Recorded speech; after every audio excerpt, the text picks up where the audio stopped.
আপনি মহিলা মানুষ হয়ে কেন চা বিক্রি করছেন? আপনার হাজবেন্ড নেই? আছে ভাবি, অসুস্থ। আগে রিক্সা চালাইতো, একটা অ্যাক্সিডেন্ট কইরা প্যারালাইজ হয়ে বিছনায় পড়া রইছে, কিছুই করতে পারে না। তাহলে তো আপনার অনেক কষ্ট, আপনি মোটেও সুখী না। আমি সুখে না, এটা আপনারে কে কইছে? আমার মতো সুখে এই দুনিয়ায় আপনি আর কাউরে পাইবেন না। সৎভাবে কামাই করি, হালাল ভাবে উপার্জন করি ভাবি, বেশ্যাগিরি করি না, চুরি বাটপারিও করি না, পর বেডাগুলোকে ঢলাঢলিও করি না। নিজে কষ্ট করে কামাই করি, সেই টাকা দিয়া জামার চিকিৎসা করি, আবার বুড়া শাশুড়িরও পালতেছি। আমার 2টা পোলা মাইয়া আছে, এগুলার স্কুলে পড়ালেখা করাইতেছি ভাবি। এক জীবনে আর কি লাগে কন? এর থেকে সুখের জীবন আর কারো হয়? সারাদিন দোয়ানে খাটাখাটনি করানোর পরে যখন ঘরে যাই ভাবি, ওনার চেহারাটা দেখার পরে আমার সব কষ্ট দূরে যায়। প্যারালাইজড হাজবেন্ডের মুখ দেখে আপনার সব কষ্ট দুঃখ দূর হয়ে যায়? যাইবো না কেন? উনি তো আমার সুখ, আমার শান্তি। উনি যখন ভালো ছিল, আমার সুখের এখনের লেগে দিন রাত কত কষ্ট করছে। রিক্সা চালাইয়া 2 বেলা খাওয়াইলো, ভালোবাসার কোনো কমতি আছিল না, সুখেরও কমতি আছিল না। স্বামী প্যারালাইজ হয়েছে বইলা আমি তারে দেখে অসুখে থাকবো, সেটা তো হইতে পারে না। আরো কি জানেন ভাবি, পোলা মাইয়া 2টা যখন স্কুল থেকে ফিরিয়াইয়া মা কইয়া জড়াই ধরে, আমার সব কষ্ট দূর হইয়া যায়। তখন মনে হয় আমি এই শহরের রানী, এই ঢাকার শহরের রানী ফুলি। আমার মতো সুখে এই শহরে আর কেউ নেই। আমার ঘরে টাকা পয়সার অভাব থাকতে পারে, কিন্তু সুখের কোনো অভাব নাই ভাবি। আল্লাহর রহমতে আপনাকে দোয়াই মেলা সুখে আছি, আল্লাহ ভালো রাখছে। ভাবি, আপনি 2 মিনিট বইয়েন, আমি এখন চুলাটা জ্বালাই আপনার মজা করে চা বানিয়ে দিতেছি, খাইয়ে ভাল লাগবে। আপা এখনো চা হয় নাই? আমি বাসা যাব। চা খাবে না? না, আমি চা খাবো না, বাসা যাব। আরে কি কি ভাই, আমি কি ভুল কিছু কইছি? না আমার কি কোনো অন্যায় হইছে? না, তুমি তো কখনোই ভুল কোনো কথা বলো না, তোমার ভুল হওয়ারও কথা না। সব তো আমার আসলে কপালেরই। আচ্ছা, আমি আসি, আরেকদিন এসে চা খেয়ে যাবো।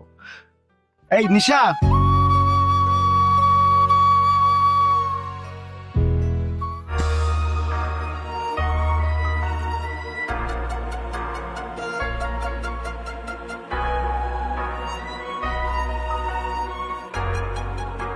যাও রুমে গিয়ে ফ্রেশ হয়ে নাও।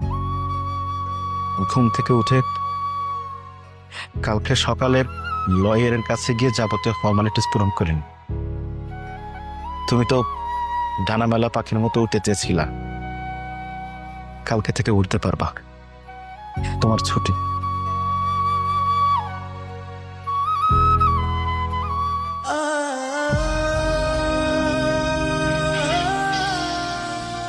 প্লিজ আমাকে ক্ষমা করে দাও, প্লিজ ক্ষমা করে দাও। সরি কেন বলতেছ? সরি কিসের জন্য? আর কিসের জন্যই বা তুমি আমার কাছে ক্ষমা চাচ্ছ? জানো, আমি না অনেক মানুষ দেখেছি, কিন্তু আমি এইভাবে আগে কখনো মানুষ দেখিনি।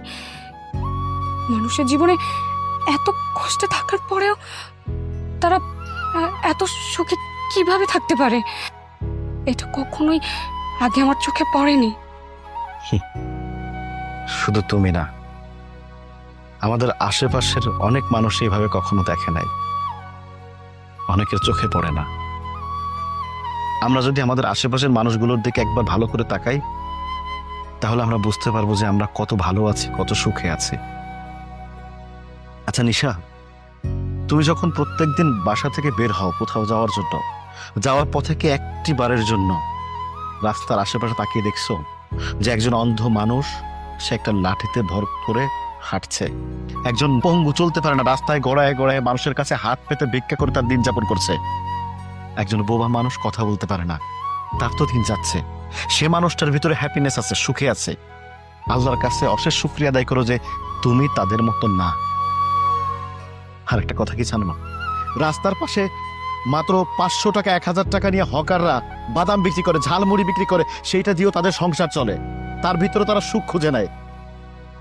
আর রোদের ভিতরে সারা দিন বসে তরকারিওয়ালা 1000 2000 বা 5000 বা 10,000 টাকার পুঁজি নিয়ে ব্যবসা করতেছে, সারা দিন পরিশ্রম করে রোদে পুড়ে সন্ধ্যার পরে বাজারে নিয়ে ঘরে যায়, যখন স্ত্রী সন্তানের দিকে তাকায় না, তাদের সুখ পায়, সেখানে তারা সুখী হয়। বুঝছো? শোনো নিশা, সুখে থাকতে হলে নিজের ইচ্ছে শক্তির প্রয়োজন। ওই মানুষের 10 ভরি গহনা আছে, আমার নাই। ওই মানুষের গাড়ি আছে, বাড়ি আছে, ফ্ল্যাট আছে, অ্যাপার্টমেন্ট আছে, আমার নাই। এইভাবে না কখনো সুখ পাওয়া যায় না, সুখ খুঁজে নিতে হয়। একজন গার্মেন্টস কর্মী সারা দিন 10-12 ঘন্টা গার্মেন্টসে পরিশ্রম করে বাড়িতে এসে রান্না বান্না করে তার স্বামীকে সন্তানকে খাওয়ায়, তার ভিতরে তারা সুখ খুঁজে নেয়। তুমি এত কিছু থাকতে, এত কিছু পাওয়ার পরে তোমার কাছে সুখ মনে হয় নাই, মনে হয় নাই তুমি সুখী, তাহলে তোমার আশেপাশের এই মানুষগুলো কি, তারা কিভাবে এর ভিতরে সুখ খুঁজে পায়? নিশা, সুখে থাকতে হয়, সুখে থাকার চেষ্টা করতে হয়, সেটা তুমি করো নাই। আসলে ঈশিতা ভাবি, ঈশিতা ভাবের উচ্ছৃঙ্খল লাইফ স্টাইল দেখে তুমি কি মনে করছিলা যে ওইটাই আসল লাইফ, ওইটাই হ্যাপিনেস? নো নিশা, নো, ওইটা হ্যাপিনেস না, ওইটা হচ্ছে বেহায়াপনা, নিজেকে নিজে গলা টিপে হত্যা করা। আমি তোমাকে ভালোবাসি, হ্যাঁ, আমি তোমাকে প্রচন্ড ভালোবাসি, আর তোমাকে সুখে রাখার জন্য আমার সমস্ত চেষ্টা। তুমিও আমাকে ভালোবাসো। দুজন দুজনকে ভালোবাসা বা দুজন দুজনের পাশে থাকা, এটাই আসল সুখ।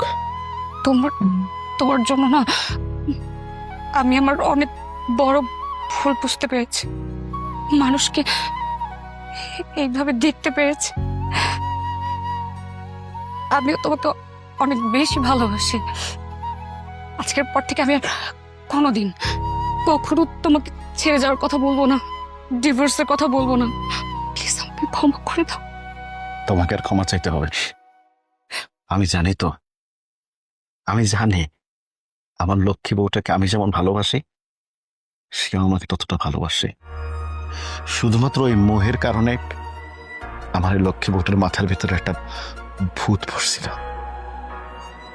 আমি যে এই যে আশেপাশের লোকগুলোকে তোমাকে দেখালাম, আমি শুধু তোমাকে বোঝাতে চেয়েছিলাম সুখে থাকা কাকে বলে, তুমি আমি কতটা সুখে আছি। আমি তোমাকে কোনোদিন ডিভোর্স দিব না, বা তোমার ডিভোর্স কোনোদিন অ্যাকসেপ্ট করবো না, কারণ আমি সারা জীবন আমার এই লক্ষ্মী বউটার সাথে থাকতে চাই।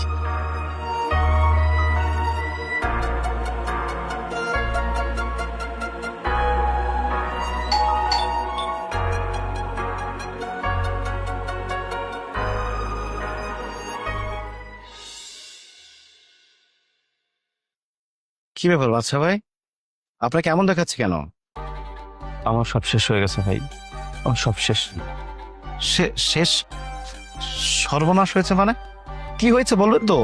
আপনার ভাবি মানে ঈশিতা লেট নাইট পার্টি করতো, আপনারা তো জানতেন। ওর সার্কেলের কিছু ছেলে আজকে ওকে বিজনেস মিটিং এর কথা বলে নিয়ে ওরা সংঘবদ্ধভাবে ব্রুটালি রেপ করছে তাকে।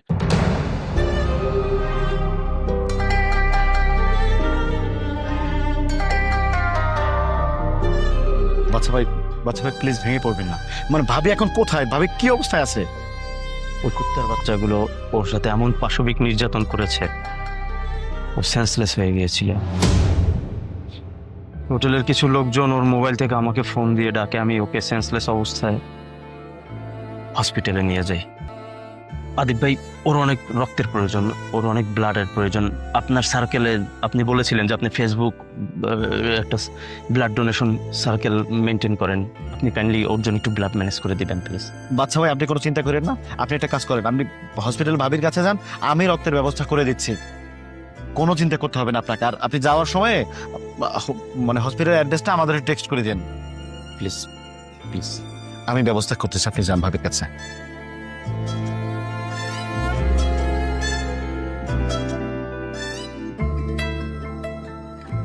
কি একটা অবস্থা কত!